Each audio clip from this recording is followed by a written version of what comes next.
Thank you, Sheldon and Harlan, for that introduction. And it really, truly is an honor to be here and to be asked to do this dance at the Two Spirit Gathering. Uniting everyone together in this circle. And I was really surprised when I showed up with my face on this poster. My good friend here, Alexi, and I drove all night. We left New York City about 11 o'clock, and we drove all the way almost up to Canada or somewhere. We ended up getting in at 8 o'clock this morning. So we were thinking of you all and saying, geez, where the heck is that Where is it? And then there's that big poster, and I was like, holy, that's my face. Are they looking for us, Alexa? So that's sort of the stories that happened to us in our journey getting here, and all these journeys that we have to get here, whichever road we've taken, whether we've walked or ran, whether we came by plane, by Indian pony, right? All these different things, leaving your jobs to come here, leaving maybe family members that couldn't make it, remembering people that were with us and maybe have passed on. All these people are here tonight with us, right? In this whole idea about coming back to the circle, right? We're here in our physical bodies right now, but there's also these spirits that are around us all the time. Every time we speak with these wonderful, presentations today, I was really quite humbled by all of the information I've received, and almost sort of overwhelming response. I always do these feeling tests, like how am I feeling today, right? Because we have to do this when we walk in two worlds, native and the non-native world, but also these worlds as two-spirit people. And I come to you in this humble way, and I apologize to my elders for being younger and speaking about these teachings. Some of these teachings were given to me to give to others. I come from the Oneida and the Ojibwe tribes of northern Wisconsin, the other greatest nations in the world. So these are where my teachers are from. I have also teachers from the Lakota Nation and all around the country, as well as all of you here today. So I want to, also pay my respects and honor. And it's good to see familiar faces from the Nigasuki tribe down in Florida, where I traveled, and it's always good to see a familiar face when you're so far away from home. So look around the circle, across the circle, to your right and to your left, about all the people that have chosen to be here. You will see these people on your journey at powwows, at celebrations at some point, right? And just like our friend was saying here with the Red Tail Singers, that's, it's okay. Go ahead and talk to that person. Maybe give them a hug. Maybe they are going through a hard time, right? Because we're going to leave here and go into other circles, right? But you know what? This is going to happen every year. And you can always return to the circle, right?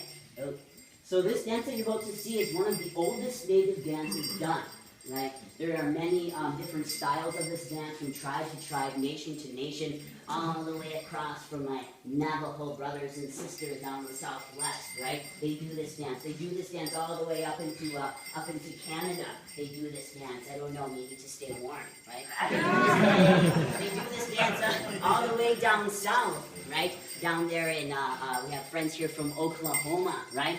They do it. There we go. All right, representing, right? So they do this style of dance. This dance that you're about to see was a dance that was given to me from the time I was very small. And I don't know, I think I was about that tall, maybe no. I was just starting out and not sure where I fit into the circle, what my place was. I didn't know what my special gift was or what style of dance that I should do. Should I do a men's style dance or a female style dance? I'm not quite sure until I was one of those kids that were sort of, if walls were made out of rubber, I would have been bouncing everywhere, right? And so my teachers gave me one of these hoops to hold on to. They gave me this hoop that was made out of iron and one that was made out of red willow, right? So I had something that was really heavy and something that was really light. And I had to learn this dance. I had to learn the idea of balance, right? Dancing with a really light hoop and a really heavy hoop at the same time. In this way, I was told that that is probably one of the best trainings that you can have, is to feel how you are in space and time with something that's light and heavy, right? Because there's a spectrum of feelings There's a spectrum of, people here this evening. There's a spectrum of all these different kinds of things, right? There's a spectrum of the two-spirit society of where you are on the colors of the rainbow, if you will, right? And where these things intersect at all different points of this sacred medicine. So this story sort of sums it up. This is sort of the children's story of what I just got done saying of this, fancy pants philosophy of the sacred teachings of the hoop, right? But it's actually very simple and everyone can understand it. When I was given this dance talked about this small person, they had really dark brown hair with this tiny little braid in the back. And a long time ago, the story took place in this young person's village, right? And in this village, this young person's cousins and friends and aunties and uncles, people that were around this young person, they started fighting and calling each other names, right? They started fighting for no reason whatsoever. And so this young person, they started crying because they didn't know what to do, right? They had an emotional response to something, and so they started crying. And they said, my brothers and sisters are fighting and calling each other names. I don't know what to do. And they kept crying and crying and crying, real loud, right? Sheets of tears were falling down from that small person's face, just like that rain we had over the weekend, right? That rain that washes everything clean, that renews. We want that rain to come so we have food to eat, right? Clean water to drink. And so they say some of the rains, when it comes from that young person crying to cleanse, to get all those feelings out in expression, right? And so when the young person was crying, they kept crying and crying and crying. The young person ran off into the forest and put their head down on a rock, and they started crying some more. And they said, my brothers and sisters are fighting and calling each other names.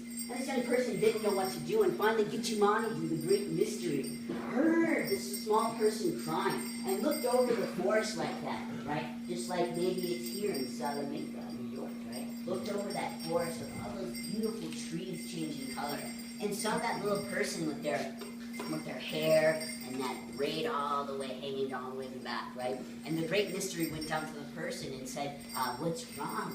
What's wrong? What is going on, right? And so that young person was crying and crying and crying. They put their hands high up in the air like this to Gitchimani, the great mystery, right? After the great mystery asked what was going on, the young person held their hands high in the air like this and said, oh, great mystery, I'm just having a bad day. Holy what? Drama, right? Dramatic. But we all are at some point in our lives, right? Whether we're young, old, small, man or woman, we're dramatic in some way, right? Just like that small person. I'm just having a bad day. Gitchimani, the great mystery, handed the small person one of these hoops, one of these circular-shaped objects, right?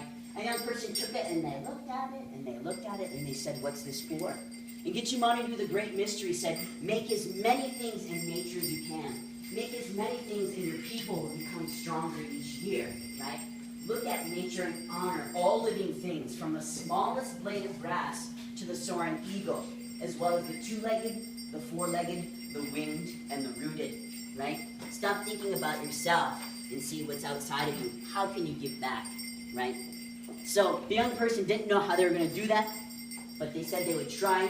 They grabbed red willow that grew by the water and started making hundreds and thousands of these hoops, piles of these hoops, these rings, and forming a dance, which is called the sacred hoop dance, right?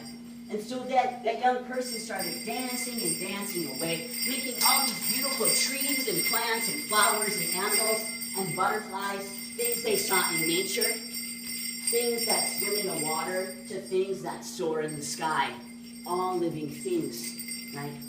The young person took that dance as they were weaving their body in and out of these hoops in a form of a prayer, in form of meditation, in form of a poem.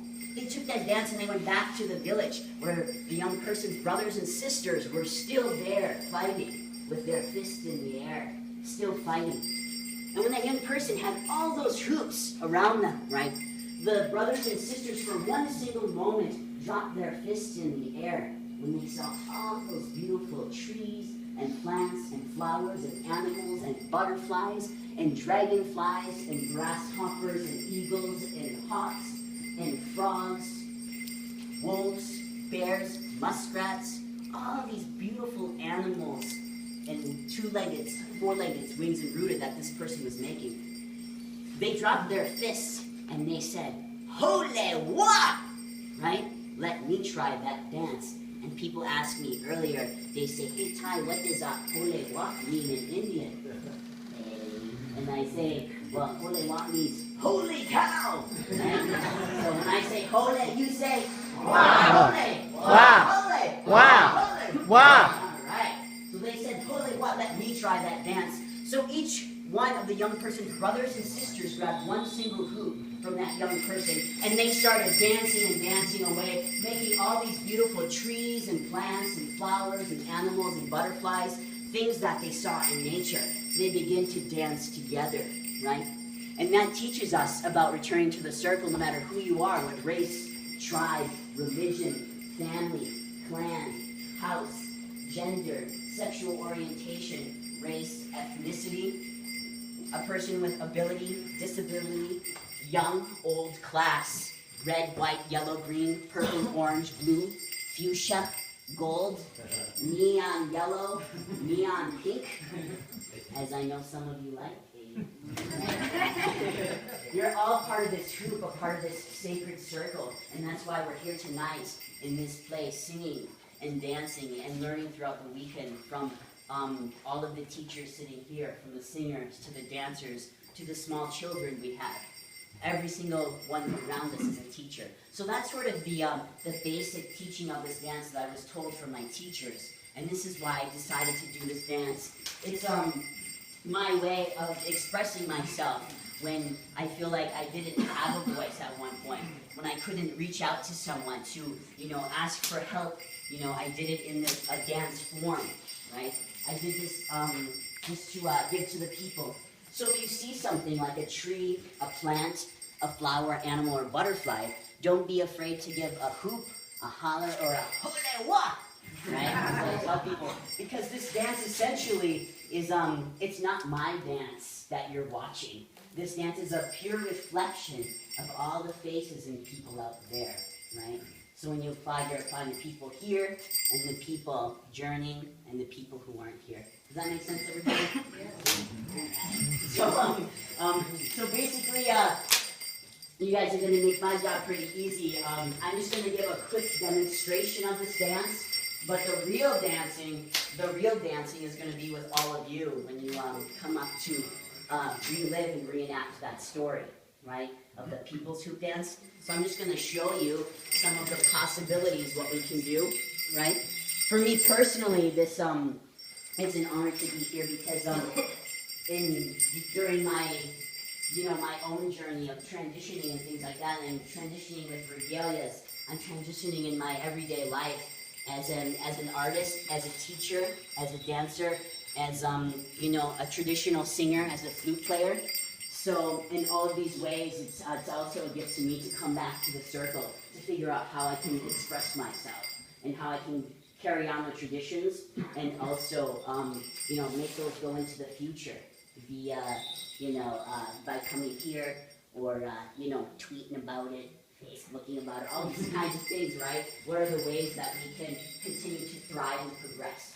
So I'm going to do this quick demonstration of this hoop dance, and then sit back, relax, and enjoy this dance, and then I'll have you guys come up and do this dance with me. So this dance is for all the people here and the people that are not here tonight. And I've asked my friends here from the tribal nation here, since I'm united, to sing me a really good song. Right? Because we're gonna hoop it up.